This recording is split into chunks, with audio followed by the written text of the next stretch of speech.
mukomana akadisrupta ZANU-PF presa yanaTsenengamu. Panguva inoi takuona marare pictures manje akutenderera achionekwa kunzi vanaTsenengamu aimubvunza mukomana uyu vanakuona the video yesterday achimuti urimbori ani vaita as if havazivani.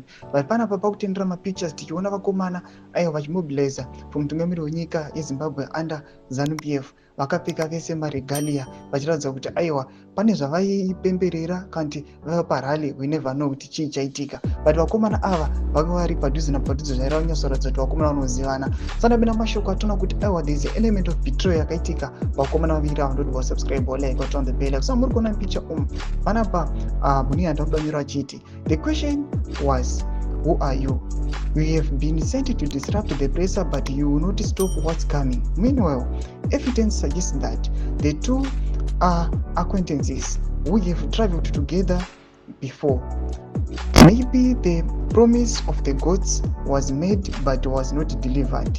Mbudzi ndodzaungavigira munhu kupress conference chero ndiwewo baba vemusha kushoresa vana kuchikoro kunzi mudhara wako aida mbudzi kupress.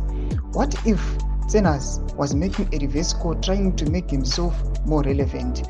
Kukaviswa bhora risina mweya. Mashoko atiri kuona kuti panapa pane maaspects ekuti vanhu havasitombotemba kuti zvinhu zvaitwa on stage zvaimbonyaso kudhipikita chii, kuti mukomana uyu anga achingodhimanda mbudzi dzake kuna naTsenengamu but angatumwa zvake kuzongodisrupta. Yes, mbudzi dzogona papa nepromise yembudzi but dzisina kuzodhilivhiwa. Panapa tiona kuti maybe vakwanisa vakarohwa mari nevakomana zvikarova zvakadaro, but panapa vanhu havachanzwisisi manje kuti vakomana ava vanoyasokuonekwa kuti vakomana vanozivana ende vaiwirirana, vanoonekwa mupicha omo kuti they were mobilizing for something.